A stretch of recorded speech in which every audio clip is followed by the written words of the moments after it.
Hello friends, welcome to literary salon. Friends, आज की इस वीडियो में हम बात करने वाले हैं एमिली डिकिंसन की एक short poem tell all the truth but tell it slant को। तो शुरू करते हैं आज का वीडियो। सबसे पहले हम पोएम के बैकग्राउंड को देख लेते हैं। तो ये पोएम जो है डिकिंसन ने 1858 से 1865 के बीच में लिखी थी। इस पोएम के थ्रू उन्होंने अपनी इमेजिनेटिव स्टाइल और एब्स्ट्रैक्ट आइडिया को अडॉप्ट करने की स्टाइल और जो लाइन का कंस्ट्रक्शन है वो बहुत टाइट है, तो ये सारी क्वालिटीज़ अपनी शो की हैं। जैसे कि उनकी मोस्ट ऑफ द पोएम्स जो हैं वो उनकी लाइफ टाइम में पब्लिश नहीं हुई, तो ये भी उनमें से एक है जो उनकी डेथ के बाद पब्लिश हुई। इस पोएम में ये बताया जा रहा है कि जो पर्सन है, कोई भी ट्रुथ बोलने वाला, तो उसको ट्रुथ को एक्सप्रेस कैसे करना चाहिए, सामने वाले के सामने कैसे बताना चाहिए उसको। और फिर पोएटेस यहाँ पर ये भी बताती हैं कि ट्रुथ को हमेशा क्लियरली और स्ट्रेट फॉरवर्ड नहीं बताना चाहिए, राउंड अबाउट मैनर में बताना चाहिए। और फिर ये भी बताती हैं कि जो ट्रुथ है वो बहुत ब्राइट होता है और लोग जो है वो इसकी चमक से हो सकता है कि ब्लाइंड हो जाएं, और दैट्स वाई द रीज़न कि ट्रुथ जो है वो हमेशा राउंड अबाउट मैनर में या क्लियरली नहीं बोलना चाहिए। जो लाइंस है वो 8 लाइंस की पोएम में राइम स्कीम जो रहेगी ABCBDEFE रहेगी। 2 क्वार्टरेंस की इस पोएम में 8 लाइंस है और इसमें कई सारे लिटरेरी डिवाइसेस भी हमें देखने को मिलेंगे। तो हम पोएम के टेक्स्ट की ओर मूव करते हैं। Tell all the truth but tell it slant. तो यहाँ पे फर्स्ट ऑफ ऑल अलिट्रेशन का यूज़ हुआ है कि जो भी सच बोलना चाहिए, टेल ऑल द ट्रूथ, तो उसमें पूरा ही कंप्लीट सच बोलना चाहिए, लेकिन टेल इट स्लैंट, लेकिन मैनर कैसा होना चाहिए, स्लैंट होना चाहिए, पर्टिकुलर एंगल से बताना चाहिए, ना कि स्ट्रेट फॉरवर्ड किसी पर्सन को जाके सच बोल देना चाहिए। कहने का मतलब कि किसी पर्सन को स्टेप बाय स्टेप या स्लैंट यानी एक पर्टिकुलर एंगल से बताना चाहिए। Success in a circuit lies, कि जो सक्सेस है ट्रुथ की वो किस में रहती है, किस में निवास करती है, सर्किट यानी कि राउंड अबाउट मैनर में, गोल गोल घुमा के।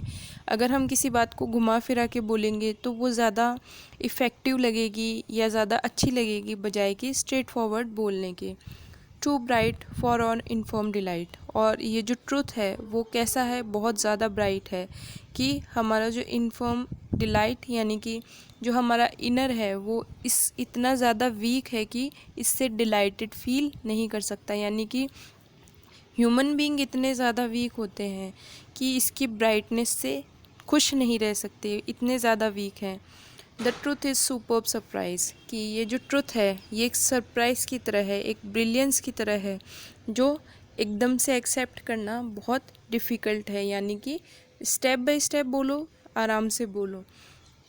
फिर इसके अंदर ब्राइट, डिलाइट, ये सब, तो ये सब क्या है, असोनेंस के एग्जाम्पल यहाँ पर हो जाएंगे। इन सर्किट लाइज, तो इसमें भी असोनेंस का एग्जाम्पल हो जाएगा यहाँ पर। फिर इसके बाद में जो आगे वाली लाइन है इसमें सिमिली का यूज़ किया है पोएटेस ने। As lightning to the children eased with explanation kind, कि जैसे ट्रुथ को वो कंपेयर कर रही है यहाँ पे डायरेक्टली, तो यहाँ पे मेटाफर हो जाएगा कि ट्रुथ जो है वो किसकी तरह है, उस लाइट की तरह है।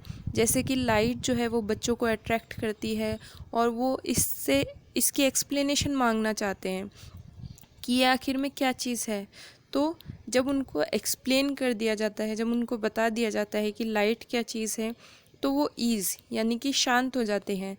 तो वैसे ही ट्रुथ को भी क्या है, थोड़ा सा एक्सप्लेन करना चाहिए कि मैं ये बोलना चाह रहा हूँ, या ये बात ऐसी है, या पहले ऐसा हुआ था फिर इसके बाद में ये हुआ। तो ये सब चीज़ें अगर हम बोलेंगे शुरू में या एक्सप्लेनेशन थिंग्स हम यूज़ करेंगे तो ये क्या होगा, ये अच्छा होगा ट्रुथ बताने से पहले। द ट्रुथ मस्ट डैज़ल ग्रेजुअली, कि ट्रुथ को है वो डैज़ल करना चाहिए यानी कि शाइन करना चाहिए, लेकिन कैसे, ग्रेजुअली, धीमे धीमे धीमे धीमे शाइन करना चाहिए। और एवरी मैन बी ब्लाइंड, या फिर क्या होगा, अगर हम ट्रुथ को डायरेक्टली बोल देंगे, स्ट्रेट फॉरवर्ड मैनर में बोल देंगे, तो हर एक पर्सन, एवरी मैन, हर एक पर्सन यहाँ पर ब्लाइंड हो जाएगा, क्योंकि वर्ड में कहीं ना कहीं किसी न किसी को या फिर हर एक पर्सन को सच कहीं ना कहीं पर सुनना ही पड़ता है। तो ट्रुथ जो है वो उसकी क्वालिटी ऐसी है कि बहुत ज़्यादा शाइनी होता है, बहुत ज़्यादा ब्राइट होता है। तो इसको धीमे धीमे चमकना चाहिए। ये जो डैजल ग्रेजुअली का यूज़ किया है पोइटेस ने, यहाँ पर वो ऑक्सीमोरॉन का यूज़ करती हैं। और जो ट्रुथ है वो यहाँ पर फियर का सिंबल है कि लोग इससे डरते हैं, तो यहाँ पर सिंबॉलिज्म ऐसे हो गया। एंजैबमेंट जो है वो लाइन को बीच में से तोड़ के आगे वाली लाइन में शिफ्ट कर देना, जैसे कि as lightning to the children ease with explanation kind. तो ये पूरी एक लाइन थी, इसको बीच में से तोड़ के मेंटेन करने के लिए राइम को आगे वाली लाइन में शिफ्ट कर दिया है। और एनाफोरा का जो यूज़ है वो 4th और 7th लाइन में हुआ है कि एक सिमिलर वर्ड्स से जो लाइंस शुरू होती हैं वहाँ पे एनाफोरा होता है। तो 4th में भी द ट्रूथ से शुरू हो रही है लाइन, और फिर 7th में भी द ट्रूथ से शुरू हो रही है, तो यहाँ पे एनाफोरा का यूज़ हो जाएगा। फिर यहाँ पर जो हाइपरबल है उसका यूज़ बहुत सारी जगह मान सकते हैं कि ट्रूथ जो है वो ऐसी चीज़ है कि यहाँ पर हर एक पर्सन को ब्लाइंड कर सकता है। तो ये हाइपरबल का ही एग्जांपल है, क्योंकि लिटरली कोई भी पर्सन सच सुनकर ब्लाइंड नहीं हो सकता। तो ये हाइपरबल का यहाँ पर यूज़ हम मान सकते हैं। तो यहाँ पर ये पोएम हमारी फिनिश हो जाती है। मिलते हैं आपसे नेक्स्ट वीडियो में। Thanks for watching.